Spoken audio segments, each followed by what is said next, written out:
Abraham, Sarah, John the Baptist's mother, Elizabeth and Ezekiel, Zachariah, yeah, and Samuel was sort of along this line too. Although the results of those births were not Nazarites, weren't Nazarenes, but Scripture tells us, that Samson was a Nazarite from his conception unto his death.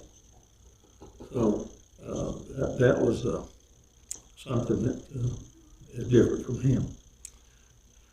Verse 3 in chapter 13 said, the angel of the Lord appeared to the woman and said to her, behold, now you are barren and have borne no children, but you shall conceive and give birth to a son.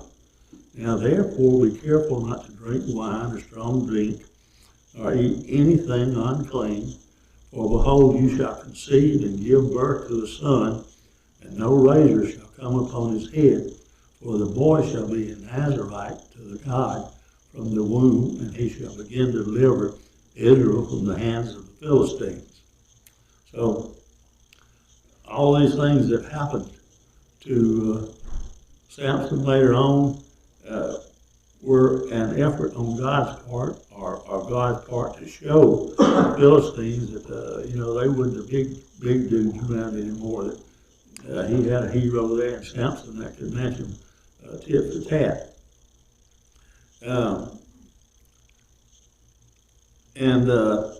Then the woman came and told her husband, says, a man appeared to me and told me these things. She rehearsed them to it.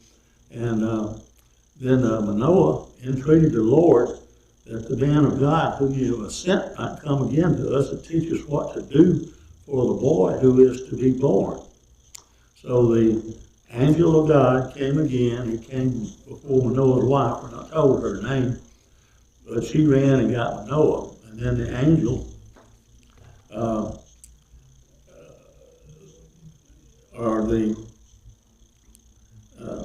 Manoah asked the angels, now, when your words come, and the angel came to the woman and she was sitting in the field. So she ran quickly and got her husband. Behold, the other man who came the other day has appeared to me. Then Manoah rose and followed his wife. When he came to him, he said, are you the man who spoke to the woman? He said, I am. Then he said, when your words come to pass, what shall the boy's mode of life and his vocation?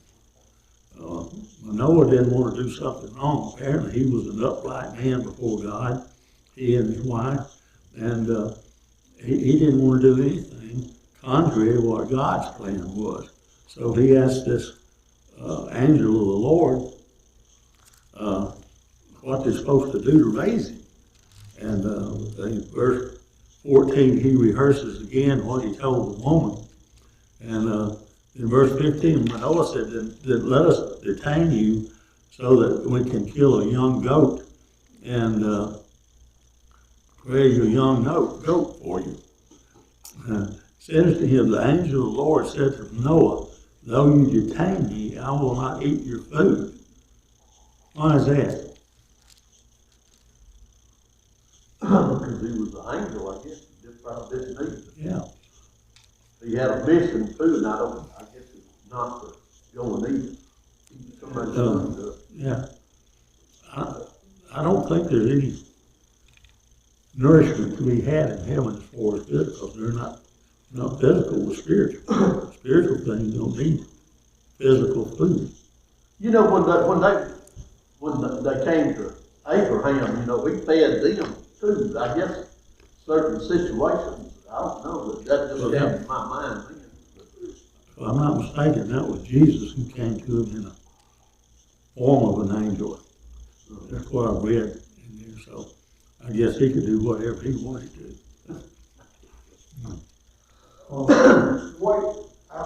Tell me if I'm wrong. The way I read this angel don't want any special thing. He wants him to, if you're going to do anything, do it for the Lord. Don't. I'm just a spokesman, just like you are. I'm a servant. Mm-hmm. Yeah, That's happened a number of times when an angel will appear. Somebody will start to bow down and worship, and I say, "Don't do it, get up." I said, Stand up. Yeah, stand up, worship Praise God. God, revelation, praise God. That's right. So, he said he wasn't gonna eat his food, but he said, if you prepare a burnt offering, then offer it to the Lord. And Manoah said to the angel of the Lord, "What is your name? So that when your words come to pass, we may honor you." And the angel of the Lord said to him, "Why do you ask my name, seeing it is wonderful?" The Hebrew for that literally means surpassing or ineffable. So I don't know his name, but we know his status. It was wonderful, it was ineffable, it was surpassing. So Manoah took, yes. In my version, the New King James, the angels capitalized. It indicates to me that they believe this is actually one of the Godhead. And, well, it's not here, so I don't know.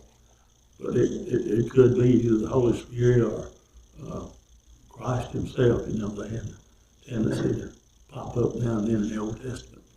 But anyhow, whatever the case may be, so Manoah took the young goat and grain offering onto a rock there and offered it unto the Lord. And it came about when the flame went up from the altar toward heaven that the angel of the Lord ascended in the flame of the altar. And when Manoah and his wife saw this, they fell on their faces to the ground. I would too if I hadn't started running. But Manoah said, "Well, we shall surely die, for we have seen God." And his wife was apparently a little more level-headed than he was.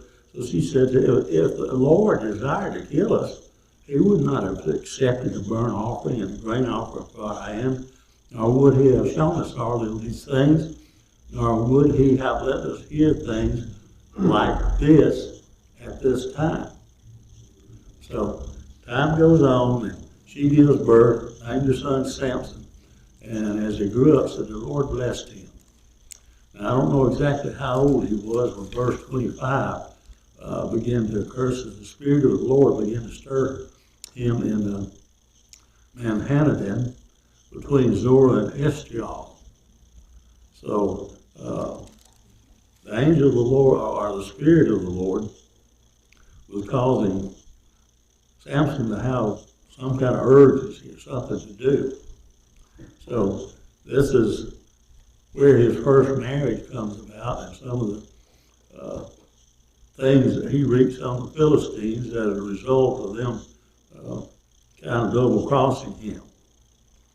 So Samson went down to Timnah, and he saw a woman, one of the daughters of the Philistines, and he came back home and told his dad, "Go get her for me."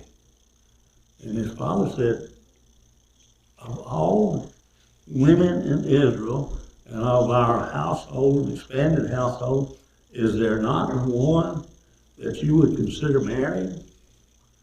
And Samson said to his father, "Go get her for me, for she looks good to me." However, his father's mother did not know it was of the Lord, for he was seeking occasion against the Philistines. So we can't blame all this on Samson, because he was fulfilling God's word by seeking a wife among the Philistines. And God was doing that so he'd have something against the Philistines when the time comes for that. And Samson went down to Timnah with his father, and he came as far as the vineyards. I think his father must have gone on. And behold, a young lion came roaring toward him. Says, verse 6, it says, the Spirit of the Lord came upon him mightily, so he tore him as one tears a young goat, though he had nothing in his hand. But he did not tell his father or his mother what he had done, killing that lion. So he went on down to Timnah and talked to the woman, and she looked good to Samson. Well, later, when he returned to take her as his wife, he he stopped by where he killed the lion and went over and found the carcass. And a hive of bees had grown up in the carcass, had settled in the carcass of that lion, and they were making honey. So old Samson, he downs and breaks out a bunch of this honey in his hand and goes on his way. And as he went, when he comes to his mother and father, he gave them some of it to eat. You reckon they would eat it if they knew it come out of the carcass of the lion? That's kind of similar to a possum, ain't it? You find that him coming out of the lion, the body of anything that's dead. Yeah. He's a Nazarite, he's not supposed to get near anything, touch anything dead, is he? Or is it just people? People I know, this other stuff I'm not sure. The lion was not an unclean creature. So if he scooped it out, maybe did, I don't know what he did. Anyhow, it was okay what he did. Then? Verse 7, the reason I really want to know is that when he was, even if it was his father or his mother, he couldn't go near a dead body. Yeah. He would be a person. Yeah. Okay. So, as was the custom of this time when there was to be a marriage, it was the duty of the groom to give a feast. And when the Philistines saw that Samson was come down, going to get married, they sent 30 companions out to be with him. Didn't want to leave him all by himself out there here to celebrate, I guess. So, as the feast went on, Samson told him, says, let me give you a riddle. He says, now if you can solve this riddle by the time the feast is over, I'll give you 30 changes of clothes and 30 linen sheets. Now these linen sheets, they were big square rectangles of linen. Sometimes they wore around their body, or sometimes they slept under them. But the clothes were just ordinary clothes that anybody would have on. So they were pretty cocky about what they could do. So they said to Samson, well, tell us a riddle, and we'll see what happens. So Samson said to them, out of the eater came something to eat, and out of the strong came something sweet. But they could not tell the riddle in 3 days. So they began to seek help. They went into this young lady that Samson was marrying there and told her to entice your husband that he may tell us the riddle, or we will burn you and your father's house with fire. Now that's a pretty good incentive to get on old Samson here for the gal there. And the Philistines, this was not an uncommon thing for them. We'll see later on about that. Pretty good friends, what? Yeah. Find it out or we're going to burn you. Okay? So she began to weep and to cry and wail and take on and mourn before him there. She said, you don't love me, you hate me. You have propounded a riddle to the sons of my people, and now not told it to me.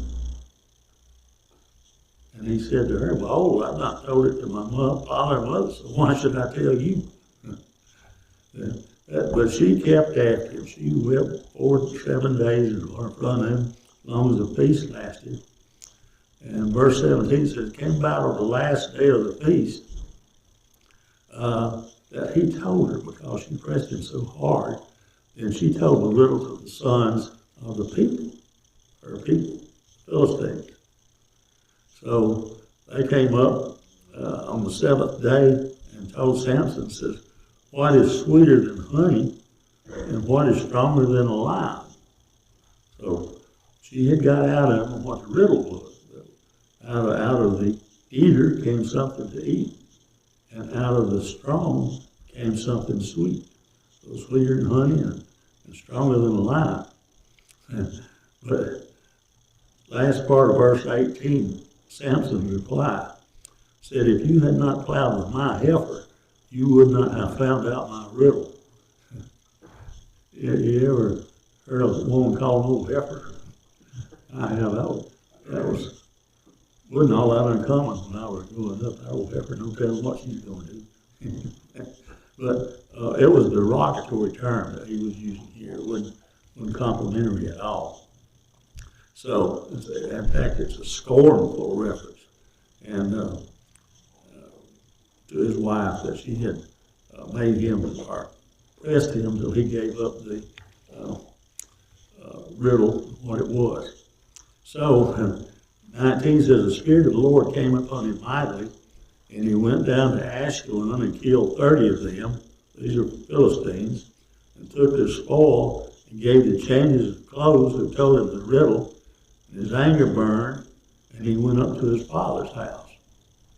So he was mad. He fulfilled his part. He was mad at the world, I guess, because he'd been tricked. But he took off up to his dad's house.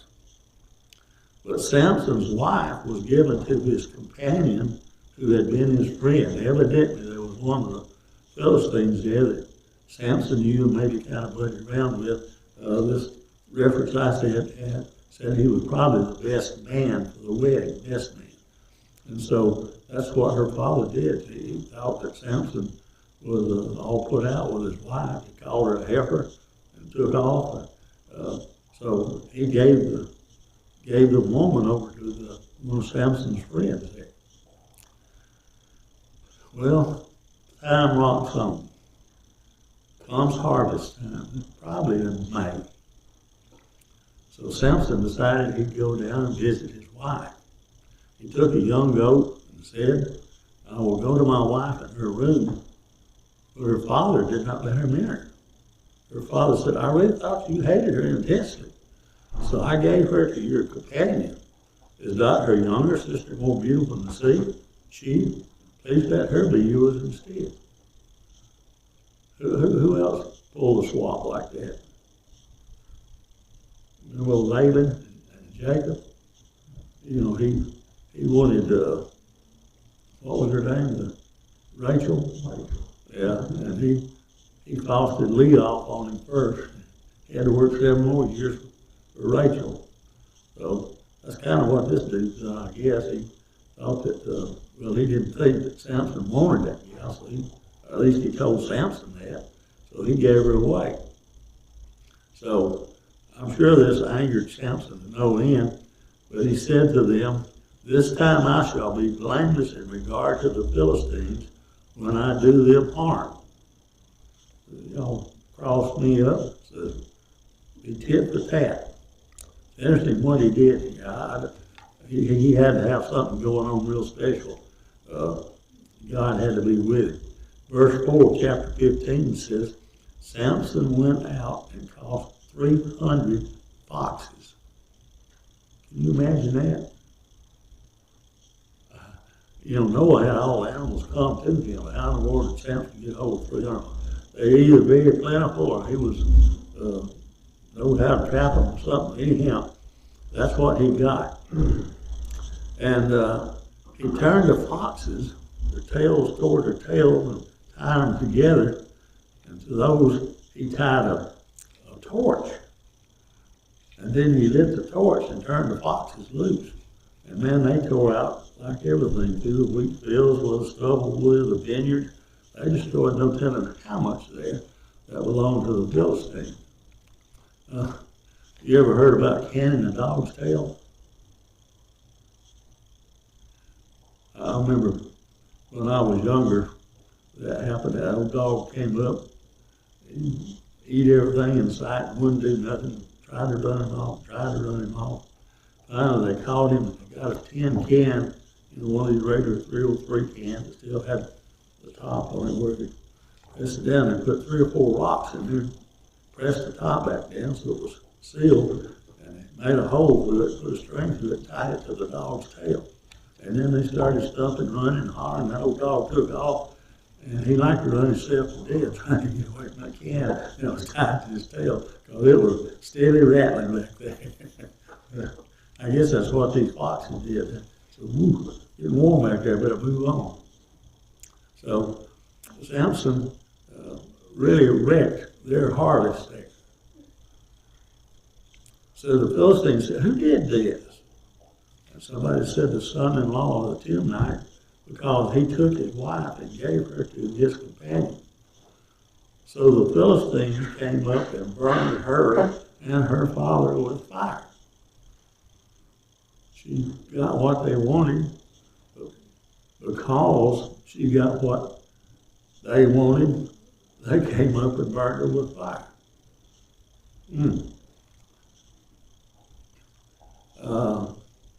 Verse 7, Samson says, since you act like this, I will surely take revenge on you, but after that I will quit.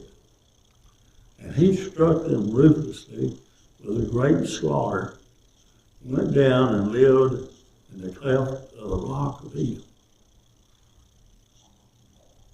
Living in the cleft of the rock.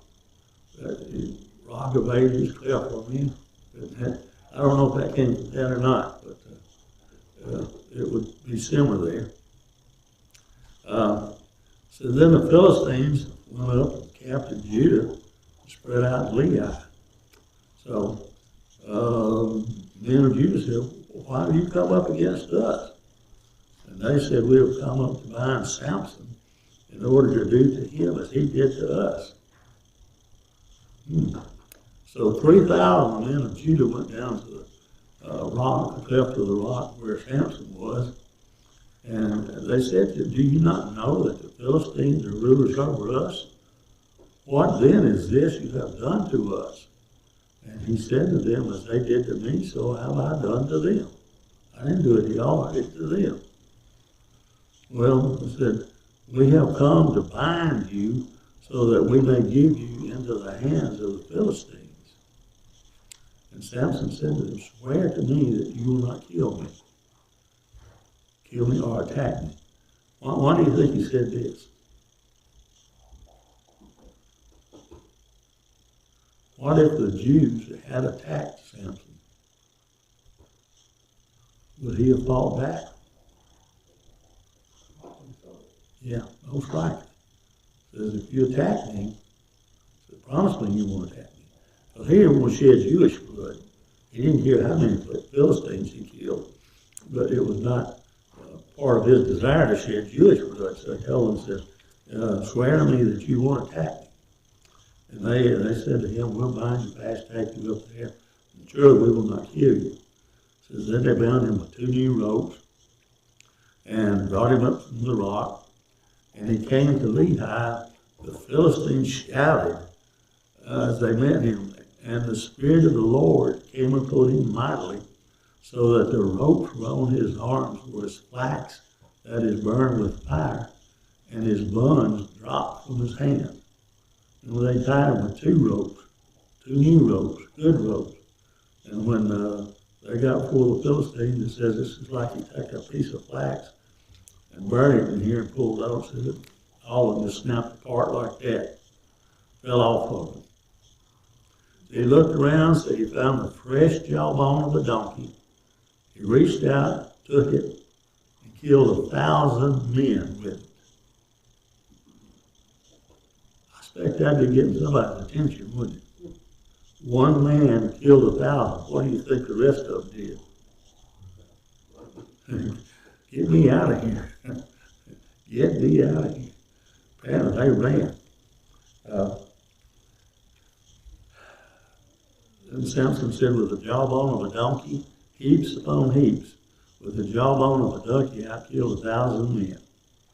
So he got through saying this, that he threw the donkey jawbone aside, and he named that place Ramoth Lehi, which actually translates to heel of the jawbone. So that's the name he'd given it. And so he went down. Well, he was still up in that area there in Lehi, and he was getting thirsty, and thirsty. And he said to God, says, have you let me come to this place to do your work, and yet I perish with thirst? Verse 19, but the God split the hollow place that is in Lehi, so the water came out of it. When he drank, his strength returned, and he revived. Therefore, he named it En-hakkore, which is spring of the collar. So, and it says it's still there today. And it says he judged Israel for 20 years. Now, chapter 16 gets into the fall of Samson. It says he went down to Gaza. You know where that strip along the Mediterranean Sea is? There the Philistines have had that for every map you look at here from the time.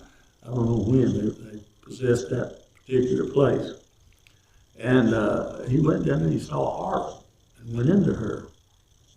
When it was told the people of the city there that Samson had come here, they were surrounded the place and they had waited for him all night at the gate of the city. And they kept silent all night, saying, "Let us wait until the morning light, then we'll kill him." But Samson slept till midnight. And he got up and he took hold of the doors and the posts of the city gate and the big old bar that they used to fasten it with. And he put him on his shoulders and carried him up to the top of the mountain, which is opposite Hebron. Now, the fact that he was able, these are not puny things he's messing with. You know, these are massive doors and posts, and that big old log that they used to secure him with. He got all that up, put it on his shoulders, and took off up to Mount Hebron. That's about 68 miles. And most of it's uphill because of going inward. So Samson had phenomenal strength and endurance too. Can you imagine somebody doing that? I don't know what would be the equivalent now. But anyhow, it was a feat of unequaled in sense. So it came about after that he loved a woman in the valley of Sorek whose name was Delilah. You ever heard of a child girl named Delilah? I can't remember everything. Jezebel, Delilah.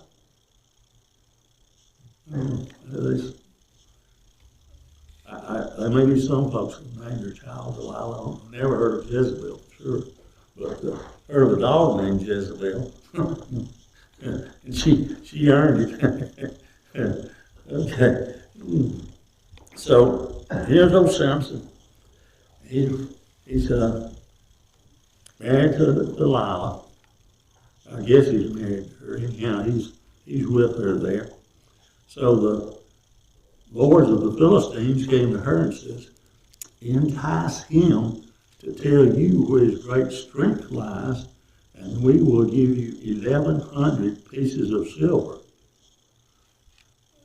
1,100 pieces of silver, as I read it, is about the equivalent of 27.5 pounds of silver.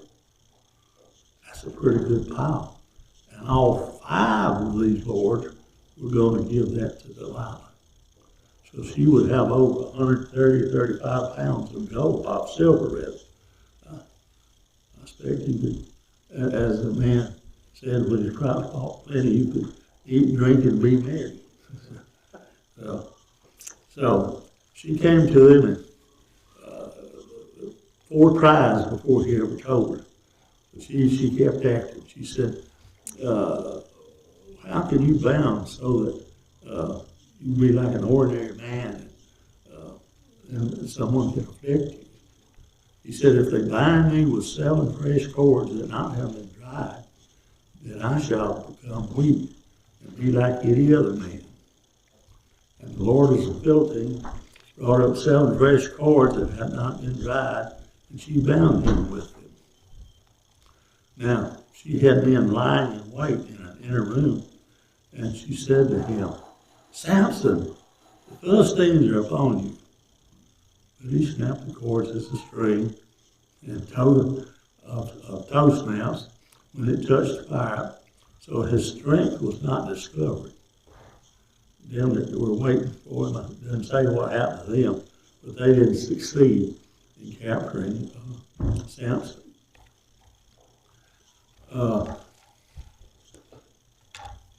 Julio, you remember over at Northport when Roger Wright was speaking on Samson, and he got to this point here and he said, Samson! Like Delilah had called him there. And half the church woke up about that time. It tickled me. It tickled him too after everybody kind of got over it. So, verse 10, she says, you deceived me.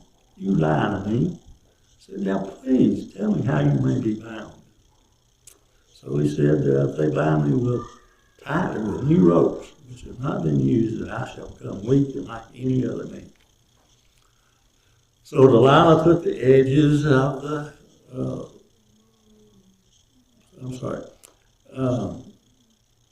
Delilah took the new ropes and bound him with them and said to him, Samson, the Philistines are upon you. For the men were lying in wait in the inner room. But he snapped the ropes from his arm like a thread. Now, fool me once, shame on you. Fool me twice, shame on me. Now, this is kind of like that situation to me. He knows that she has tried to do what he told her so that they could bind him. And she had the little Philistines waiting for him to come in and capture him. But she just kept on, and he kept giving in. Down in verse 13, she said, you just deceived me and told me lies. Now tell me how you may be bound. And he said to her, if you weave the 7 locks of my hair with a web and fasten it with a pin, then I shall become weak and be like any other man. As I understand that, they had this thing that wove cloth there, and the web was the part where the strings were down through there, and the pin, I don't know if that's what they flowed back and forth or what they used to tighten it up with or what, but anyhow, that's what he told us is bind my hair up in that web there, and I'll fasten it with a pin, so that I'll be like just any other man. So while he slept, Delilah took the 7 locks of his hair and wove them into the web, and she fastened it with a pin, just like he told her to. And then she said, Samson, the Philistines are upon you. But he woke, pulled out the pin, the loom, and the web. I imagine it didn't do a whole lot of good to the weaving loom there when he did all that. But anyhow, verse 6, how do you say I love you when your heart is not with me? So you have deceived me these 3 times. Not tell me where your great strength is. And she pressed him daily, and it annoyed him to death. So he told her all that was in his heart, said he, a razor has never come upon my head, for I have been a Nazarite to God from my mother's womb. If I am shaved, then my strength will leave me, and I shall become weak, be like any other man. So Delilah saw, he told her the truth. Is this supposed to be another bell? I think so, okay. And so she made him sleep on her knees. I guess he was laid out there and his head was up in her lap. And she called the man in and had him shave his head. And when he did, she shouted, Samson, the Philistines are upon you. And when he jumped up that time, his strength left him. So they grabbed him and gouged out his eyes and made him a prisoner and took him down to the grist mill there, and he had to grind grain. He was a grinder in the prison. His hair began to grow back during this time, and the Lord of the Philistines assembled to a great sacrifice to Dagon their God. It says in here, these are vegetation God. I don't know what's specific about that. And they were having a good time and said, our God has given Samson, our enemy, into our hands. And they said, send for Samson, he may come up and entertain us. And said they were all in high spirits when Samson came up in here. And said there was a bunch of them gathered in there, about 3,000 on the roof of this building. And said Samson had a little boy that was leaping there. And he took him kind of into the midst of the building there, and Samson asked him, pleaded to God to let his strength come back to him this one time so he could avenge his eyes.